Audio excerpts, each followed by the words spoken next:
Nos ensinamentos de Cristo, encontramos preciosas verdades que nos levam a uma vida de vitória. O programa Encontro com a Palavra tem o prazer de apresentar a série Valores de Cristo.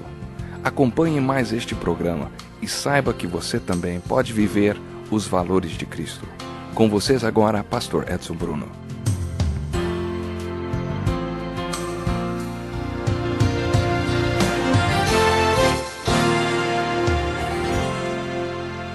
Jesus ia passando por todas as cidades e povoados, ensinando nas sinagogas, pregando as boas novas do reino e curando todas as enfermidades e doenças. Ao ver as multidões, teve compaixão delas, porque estavam aflitas e desamparadas como ovelhas sem pastor. Então disse aos seus discípulos: A colheita é grande, mas os trabalhadores são poucos. Peçam, pois, ao Senhor da colheita que envie trabalhadores para a sua colheita. Essas palavras encontram-se no Evangelho de Mateus e trazem mais revelações para nós sobre o sistema de valores de Jesus Cristo. Jesus Cristo dava muito valor às pessoas. Como já vimos em estudos anteriores, ele estabeleceu um valor alto para ele mesmo, mas também valorizou pessoas como você e eu. Pessoas às quais ele chamou de pobres de espírito, referindo-se aos espiritualmente pobres e cegos, cativos e quebrantados. Encontramos nos evangelhos as seguintes palavras de Jesus a respeito do que ele fazia: Os cegos veem, os mancos andam, os leprosos são purificados, os surdos ouvem, os mortos são ressuscitados e as boas novas são pregadas aos pobres. Mais uma vez vemos que Jesus valorizava os pobres. Lendo e estudando quais são os valores de Cristo, começamos a questionar quais são os nossos valores, qual é o sistema de valores que rege a nossa vida. Quando estudamos o valor que Jesus deu a Ele mesmo, perguntamos: qual o valor que Jesus dá a você? A palavra de Deus nos ensina que é extremamente importante estabelecermos o mesmo valor para Jesus que Ele próprio estabeleceu. O mesmo acontece quando falamos de gente, de pessoas, dos feridos, como Jesus mesmo se refere. Esta passagem que lemos do Evangelho de Mateus mostra a compaixão que Jesus tinha pelas multidões com todas as suas doenças e males.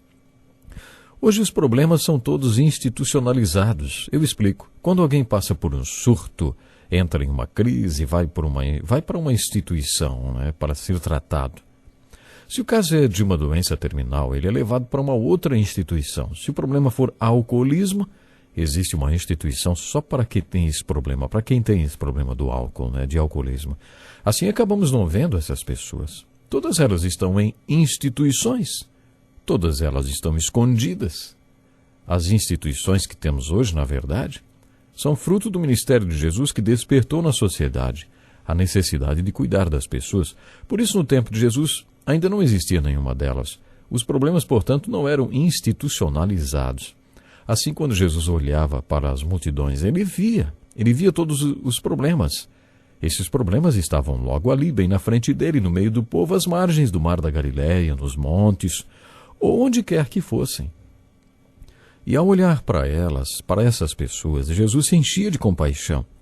As palavras usadas no original grego para falar da compaixão que Jesus sentia sugere que ele, ao se comover, chorava em prantos por causa da multidão. Além de ter estabelecido um valor alto para as multidões, Jesus também queria ser parte da solução para os problemas que cada um tinha. Por isso, cada vez que se encontrava com as multidões, além de fazer algo, ele também desafiava os seus discípulos a demonstrarem que a multidão dos feridos tinha o mesmo valor para eles também. Jesus queria que eles confessassem esse valor. Os versículos 1 e 2 do capítulo 5 de Mateus apresentam o contexto no qual o Sermão da Montanha foi dito. Vendo as multidões, Jesus subiu ao monte e se assentou. Seus discípulos aproximaram-se dele e ele começou a ensiná-los, dizendo... No Evangelho de Marcos, capítulo 3, a gente lê assim: Jesus retirou-se com seus discípulos para o mar, e uma grande multidão vinda da Galiléia o seguia. E Jesus subiu a um monte e chamou a si aqueles que ele quis. Jesus chamou os discípulos para se juntarem a ele no alto da montanha. E quando Jesus abriu a sua boca e passou a ensinar-lhes, ele queria que seus apóstolos aprendessem a confessar o mesmo valor que ele dava aos feridos que estavam lá embaixo, no sopé da montanha. Observe nos evangelhos, por exemplo, no evangelho de Mateus, que Jesus via as multidões e se enchia de compaixão por elas. Ele tentava desafiar seus discípulos a confessarem que os feridos tinham para eles o mesmo valor que tinham para Jesus. Em Mateus capítulo 9, Jesus viu as multidões e sentiu compaixão por elas, porque estavam perdidas como ovelhas que não têm pastor. E nesta ocasião, Jesus desafiou seus discípulos dizendo assim: a colheita é grande, mas os trabalhadores são poucos. Peçam, pois, ao Senhor da colheita que envie trabalhadores para a sua colheita. Nos capítulos 14 e 15 do Evangelho de Mateus, Jesus viu as multidões outra vez e dessa vez alimentou 4 ou 5 mil famílias famintas. Um grande teólogo diz que este milagre de Jesus, quando alimentou 4 ou 5 mil famílias, relatado nos Evangelhos, é muito mais do que a história de um milagre. Na verdade, também é a parábola da visão missionária de Jesus. Jesus viu naquela multidão um mundo inteiro necessitado, um mundo ferido.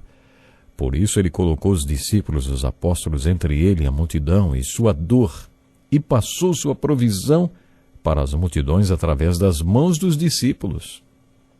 Segundo o missionário, esta é uma parábola da visão missionária de Jesus, qual seja, ele alimentando o mundo ferido com o pão vivo através da igreja. Várias passagens da Bíblia mostram o alto valor que Jesus dava aos feridos desse mundo. Mas existia algo mais a ser observado. Muitas outras passagens dos evangelhos mostram que Jesus deu muito valor, não só às multidões, mas também aos indivíduos feridos.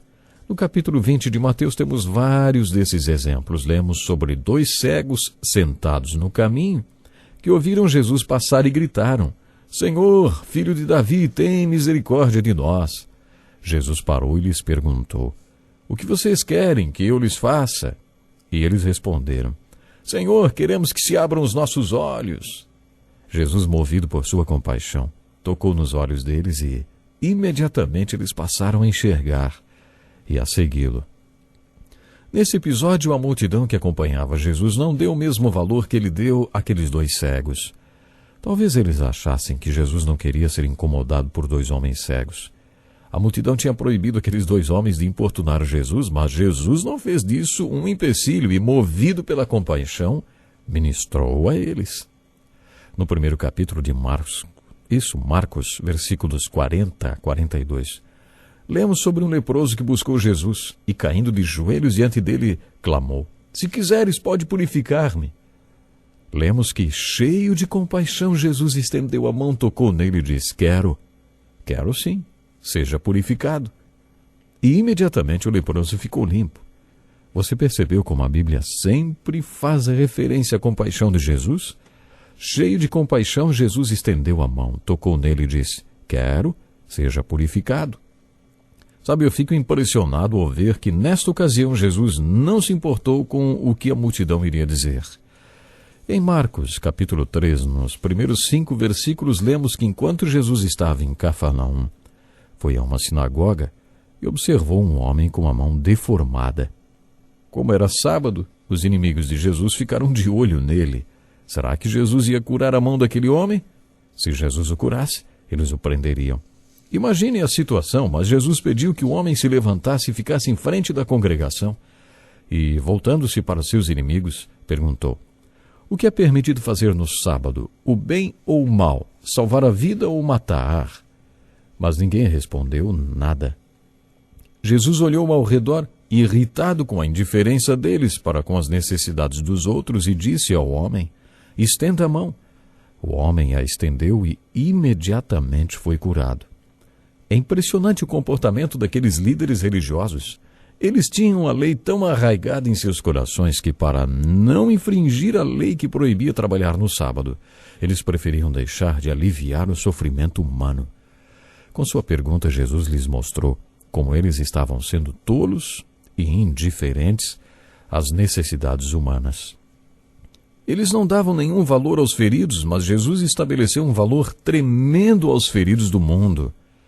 Devo mais uma vez fazer a pergunta: os seus valores são os mesmos que os de Jesus Cristo? Você está ferido? Você é uma das milhares de pessoas ou milhões de pessoas nesse mundo com o coração ferido? Então você precisa saber que Jesus deu muita importância e valor para você. Você é o objetivo, o propósito e o alvo da vida de Jesus no meio da igreja dele. Você está disposto a confessar que os feridos desse mundo têm o mesmo valor para você que tem para Jesus? Seria uma vergonha descobrir que somos os líderes religiosos daquele tempo, indiferentes às necessidades humanas. Eles não eram cheios de amor e compaixão, nem confessavam o valor que Jesus dava aos feridos. E você confessa o valor que Jesus deu aos feridos? Jesus foi para a terra dos Gerazenos e não pôde ignorar um pobre homem, preso a um espírito mundano, aparentemente possuído por um demônio ou pelo menos oprimido. Jesus demonstrou que aquele homem também tinha um valor ao lhe ministrar a cura e a libertação. Qual é a sua reação ao encontrar alguém que parece que não tem mais jeito?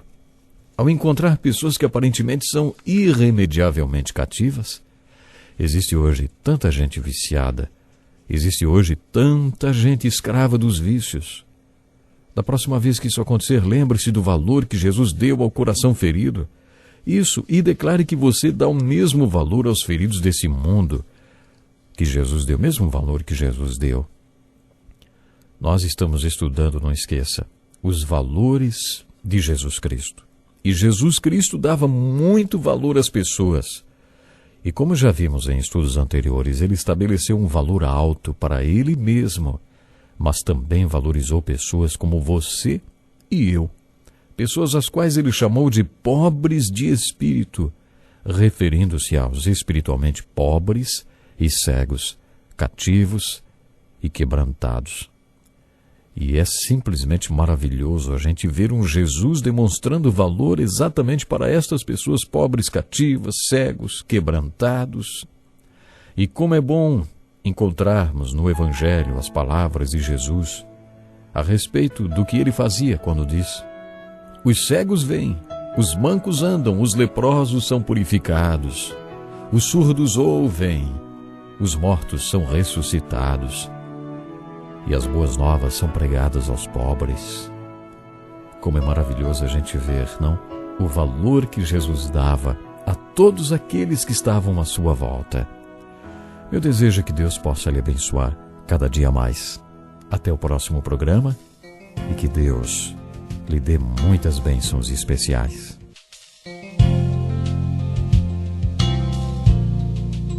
Que lição importantíssima.